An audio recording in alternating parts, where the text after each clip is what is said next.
Salam damai sejahtera bagi saudara kita.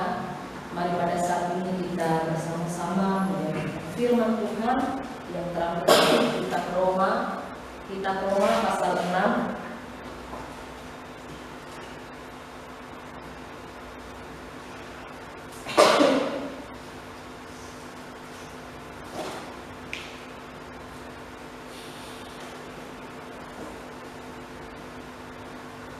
Kitab Roma pasal yang ke-6, kita membaca ayat yang ke-4 sampai ayat yang ke-10.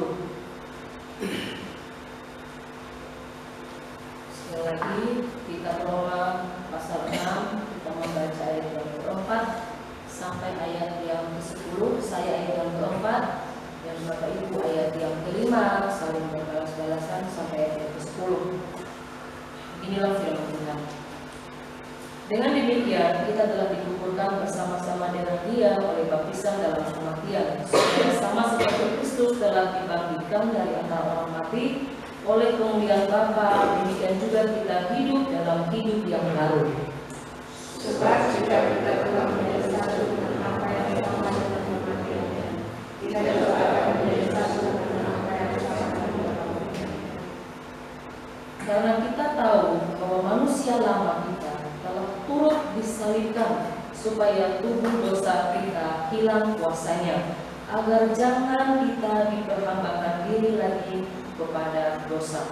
Sebab siapa yang telah mati, ia telah bebas dari dosa.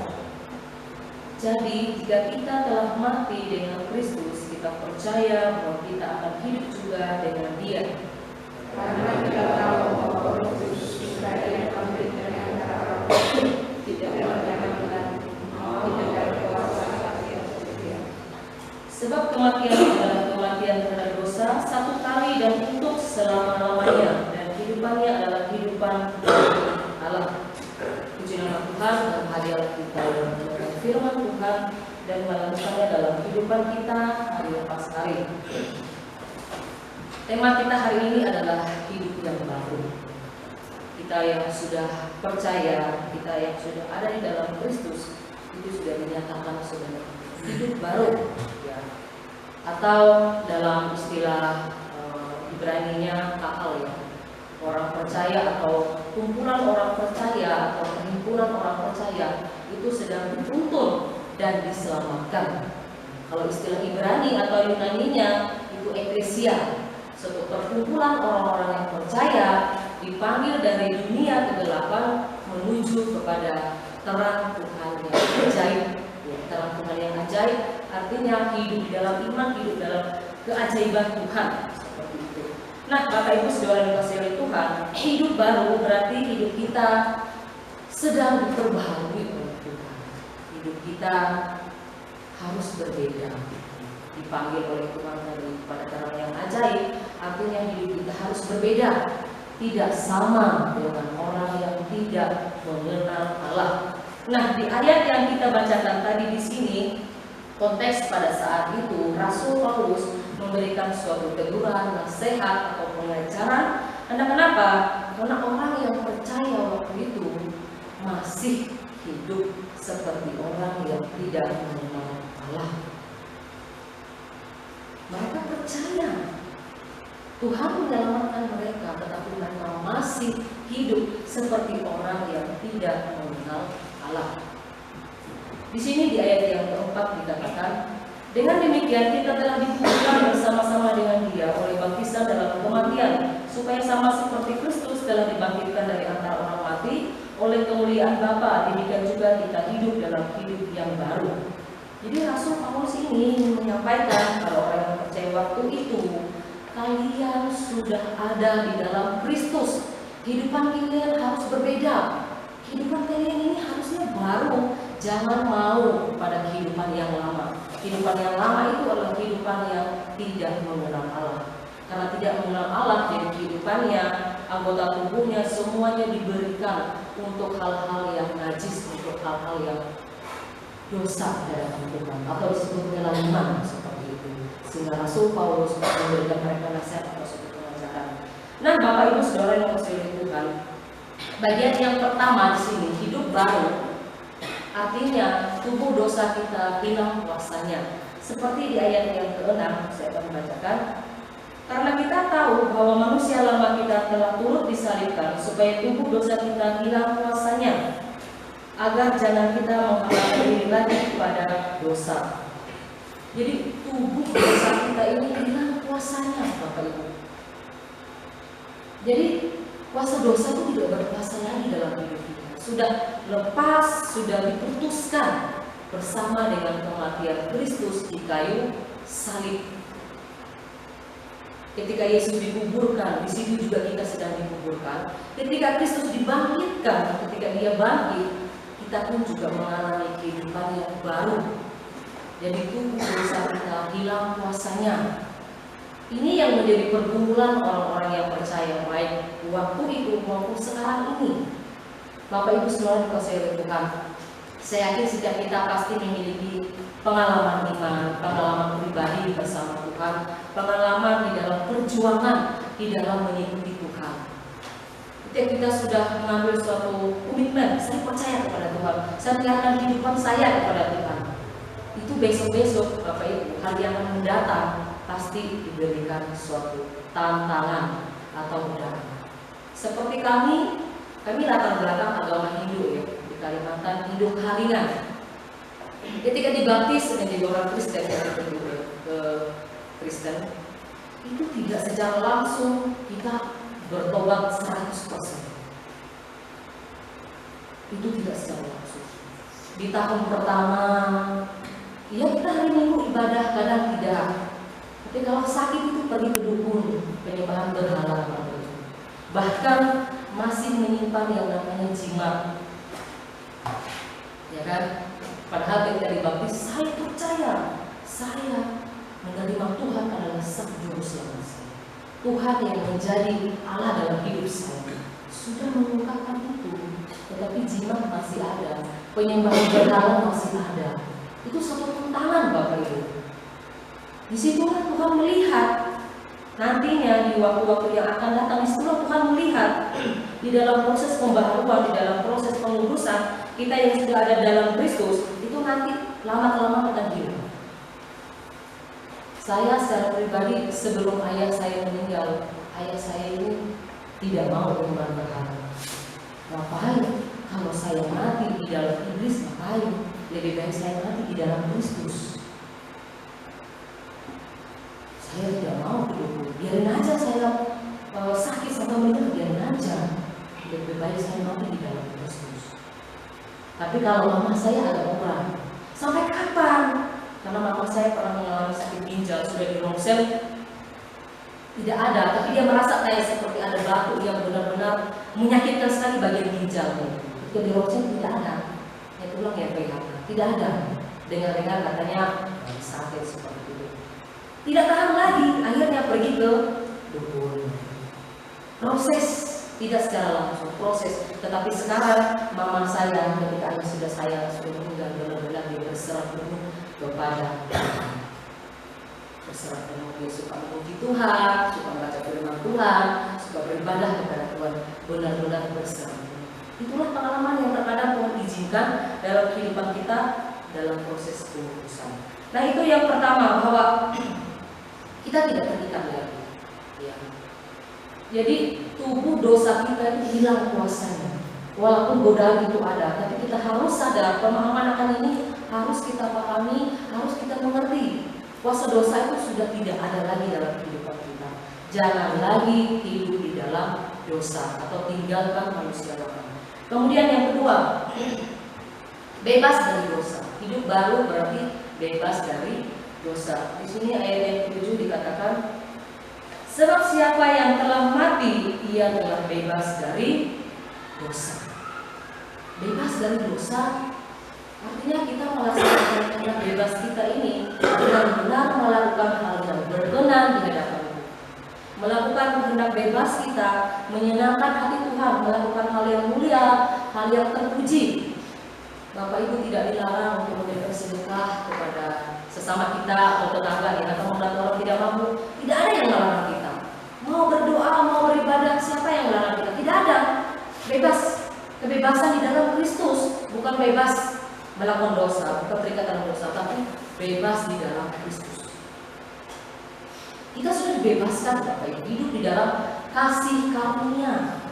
Kita berbuat baik bukan supaya kita selamat, tetapi kita berbuat baik karena kita sudah diselamatkan. Jadi kita laksanakan itu, kita lakukan itu sebagai ucapan syukur bahwa saya sudah diselamatkan.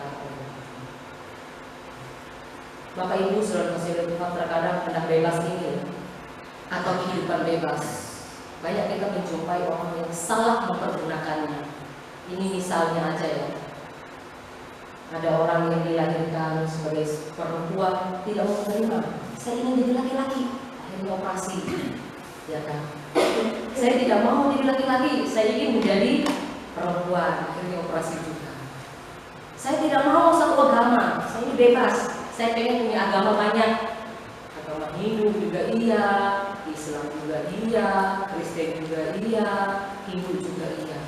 Saking bebasnya Bapak Ibu, bebas Ibu memilih semua agama, padahal agama itu tidak bisa menyelamat. Mau berapapun agama kita tidak bisa menyelamat. Yang menyelamatkan adalah Tuhan melalui iman yang benar, pertobatan yang benar di dalam Tuhan. Itulah yang menyelamatkan. Itu pun karena kasih karunia Tuhan. Jadi bukan agama, tetapi salah dipergunakan kebebasan itu. Mungkin bagi kaum anak muda bebas ya. Mungkin ya kita diundang untuk acara ulang tahun, pesta ya. Ditawarkan nanti minuman keras, ya kan? Ayo coba ambil, enak loh, ini alami, tidak ada banyak dosis, ini alami untuk kesehatan. Ya kan, setengah gelas saja nggak apa-apa diminum, enak ya, tambah lagi, enak ya, sampai mati. Setelah itu besok ada acara ulang tahun lagi ditawarkan narkoba, akhirnya penyalahgunaan narkoba, terikat, kan bebas, gitu. Dia bebas untuk menerima, dia bebas untuk menolak sebenarnya, tapi karena sebagai anak muda, nanti saya dikira tidak gentleman, nanti saya dikira bukan laki-laki kalau menolak, nanti saya tidak duduk dalam suatu kelompok, ya, suatu pergaulan, suatu persahabatan, nanti ditolak kalau saya tidak menerima ini. Terkadang seperti itu Bapak Ibu, kebebasan, akhirnya salah, akhirnya terjerumus, akhirnya terikat. Yang sebenarnya jadi anak yang baik-baik lama-kelamaan terjerumus karena salah mempergunakan kebebasan. Nah, Bapak Ibu saudara-saudara Tuhan, terkadang banyak kita menjumpai hal-hal tersebut, ya, kebebasan yang salah digunakan. Tapi yang dimaksudkan di sini adalah bebas dari dosa, artinya kita melakukan hal yang bebas, hal yang berkenan di hadapan Tuhan. Kita bebas untuk beribadah kepada Tuhan. Kita bebas melaksanakan atau melakukan hal-hal yang berkenan di hati Tuhan. Tidak ada yang melarang, tidak ada. Bebas melayani Tuhan, bebas hidup di dalam kasih, tidak ada yang melarang. Justru ketika kita melakukan kebebasan yang di luar kehendak Tuhan, disitulah yang sebenarnya dilarang. Karena kenapa? Kehidupan yang bebas di luar Tuhan atau kehidupan lama itu sebenarnya mendatangkan murka Allah. Mendatangkan murka Allah itu dalam Kolose 3 ayat 5 sampai 6. Mendatangkan murka Allah. Jadi sekarang marilah kita hidup dalam hidup yang baru, karena hidup kita sudah bebas, sudah dimerdekakan oleh Tuhan. Hidup kita sudah dimenangkan oleh Tuhan di dalam Kristus Yesus, di dalam kematiannya, di dalam kebangkitannya yang sudah membebaskan kita. Kemudian di bagian yang terakhir, hidup baru berarti hidup kita bagi Allah. Hidup kita bagi Allah, saya akan membacakan di ayat yang ke-10. Sebab kematiannya adalah kematian terhadap dosa, satu kali untuk selama-lamanya, dan kehidupannya adalah kehidupan bagi Allah. Kehidupan bagi Allah, karena segala sesuatu adalah dari Dia, oleh Dia, dan untuk kemuliaan Allah. Kita sudah menjadi milik Allah, bukan menjadi milik pada kehidupan lama atau milik iblis atau terikat oleh dosa. Tidak, kita sudah menjadi milik Allah. Kita sudah dibebaskan, kita sudah dimerdekakan. Tuhan kita adalah Tuhan, Dia adalah juru selamat. Jadi kita harus apa? Menyenangkan hati Tuhan, bersyukur kepada Tuhan, mengandalkan Tuhan, memuliakan Tuhan di dalam kehidupan kita. Di sini ada rancangan pertumbuhan yang Tuhan kerjakan dalam kehidupan kita, di mana orang yang percaya, orang yang sudah dibebaskan, orang yang sudah dimenangkan menjadi hidup yang baru, itu sedang mengalami pertumbuhan. Ya, misalnya Bapak Ibu dalam keseharian kita, hari ini saya lupa berdoa, kemudian langsung berdoa. Hari ini saya kayaknya nggak ada damai sejahtera ya. Oh iya, saya lupa membaca firman Tuhan. Setelah itu membaca firman. Perasaan saya kok kayak nggak enak ya. Setelah itu mendengarkan lagu rohani. Habis itu damai sejahtera ada di dalam kita. Jadi lebih kepada relasi kepada Tuhan. Bagaimana hubungan kita dengan Tuhan? Kita semakin mencintai Tuhan, kita semakin mencintai firman Tuhan. Hidup kita semakin dekat, semakin erat dengan Tuhan. Karena kita sadar hidup kita sudah menjadi hidup yang baru, sudah diperbaharui. Hidup kita bagi Allah, bukan lagi bagi dosa, bukan lagi untuk diri kita sendiri, tetapi bagi Allah. Kita bertumbuh di dalam kasih karunia Tuhan. Kita bertumbuh di dalam pertobatan. Kita bertumbuh di dalam firman Tuhan, sehingga hidup kita berbuah. Ya, seperti Mazmur pasal 1 itu, yang kesukaannya ialah Taurat Tuhan, dan yang merenungkan Taurat itu siang dan malam, sehingga dia menghasilkan buah pada musimnya, dan apa saja yang diperbuatnya berhasil. Itulah yang Tuhan inginkan dalam kehidupan kita. Marilah kita melaksanakan hidup yang baru, ya. Supaya apa? Supaya kehidupan kita benar-benar diberkati oleh Tuhan. Ini bagian kesimpulan kita yang ada dalam Kristus adalah ciptaan yang baru. Mari kita menghargai kasih karunia Allah dan mengelola melalui kehidupan kudus, hidup dalam kasih, terlebih takut akan Tuhan, sehingga hidup kita berbahagia. Itulah yang Tuhan inginkan dalam kehidupan kita sebagai hidup yang baru. Amin. Firman Tuhan, mari kita